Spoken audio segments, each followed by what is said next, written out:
నంద్యాల పట్టణంలో ఏ వార్డులో జరిగిన సంఘటన ఒక చైర్మన్ వార్డులోనూ ఎందుకు జరుగుతుంది? రాజీనామా చేయాలంటూ చైర్మన్ కు వచ్చిన బెదిరింపు కాల్స్ పై పోలీసులు అప్రమత్తమయ్యారు. కేసు నమోదు చేసుకున్న పోలీసులు దర్యాప్తును ముమ్మరం చేశారు.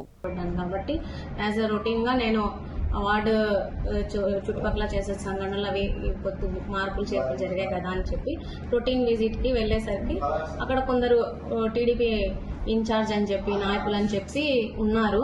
కాకపోతే నేను మర్యాదపూర్వకంగానే వాళ్ళతో సీఎం గారి ఫోటో కానివ్వండి, డిప్యూటీ సీఎం గారి ఫోటో కానీ స్వయంగా నేను పెడతాను, ఏదన్నా మున్సిపాలిటీ నుంచి తెప్పించి పెడతాను, లేదు మీరు డొనేట్ చేసినందుకు కానీ సరే నేను తీసుకొని పెడతానని కానీ చెప్పడం జరిగింది. కానీ అక్కడ సుబ్బరాయుడు అనే వ్యక్తి ఇన్ఛార్జ్ టీడీపీ నుంచి నాతో పోటీ చేసి గతంలో ఓడిపోవడం జరిగింది. ఆయన పచ్చకండవాళ్ళు కప్పుకొని మరీ వచ్చి దౌర్జన్యంగా ఒక ఆడపిల్ల అని కానీ చూడకుండా ఎలా అంటే మాట్లాడడం జరిగింది. దాన్ని ఖండిస్తూ నేను కానీ అక్కడ వాళ్ళతో మాట్లాడడం జరిగింది. నేను స్వయంగా చెప్పాను, నేను పెడతాను అని కానీ చెప్పడం జరిగింది.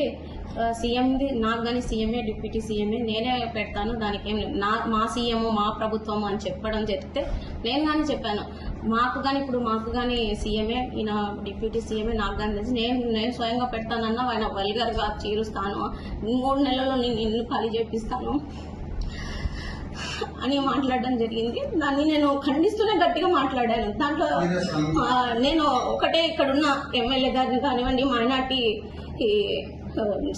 మినిస్టర్ గారు కానీ కోరుకున్నాను ఏంటంటే ఇలాంటి దౌర్జన్యాలని ఖచ్చితంగా మీరు ఖండిస్తారనే కోరుకుంటున్నాను. ఎందుకనంటే ఇక్కడ వేరే చైర్పర్సన్ ఉంటే ఇలా జరిగేదా? ఖచ్చితంగా మైనార్టీ కింది స్థాయి నుంచి వచ్చాను కాబట్టి ఈరోజు దౌర్జన్యాలకు పాల్పడుతున్నాడు. అలాగే ఆ ఇన్ఛార్జ్ కొన్ని స్టాఫ్ ని వెళ్ళి మీరు విచారిస్తే నీకు ఈ క్షణంలో నీకు ఇల్లు ఖాళీ చేపిస్తాను, నిన్ను ఎట్లా ఆడపిల్లని చూడకుండా ఎలా అంటే అలా మాట్లాడడం జరిగింది. దేన్ని నేను ఏకవచనంతో మాట్లాడిస్తుంటేనే నేను ఖండించడం జరిగింది.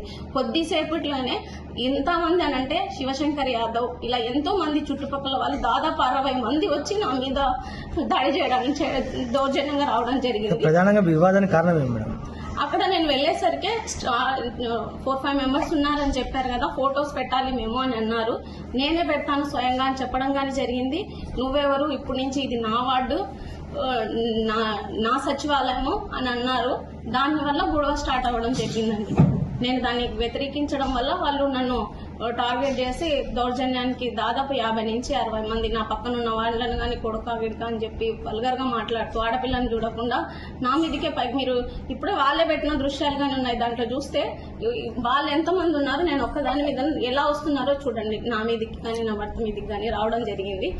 దానివల్లే నేను కానీ అక్కడ మాట్లాడాను. నేను 3 టౌన్లో కానీ అప్పుడే సిఐని కానీ పిలిచినాను. కానీ అక్కడ అందరు ఉన్నా కానీ 50-60 మంది దాదాపు వచ్చి అక్కడ సచివాలయంలో భయం భ్రాంతులను చేసి అందరినీ పక్కన నిలబెట్టి వాళ్ళు ఫోటోలు పెట్టి అంత గందరగోళంగా చేసి వెళ్ళడం. సచివాలయంలో పని మీద వచ్చింటే మీరు వాళ్ళని అసభ్యంగా మాట్లాడి ఏదో తిట్టారు అనేసి కంప్లైంట్ ఇచ్చారు.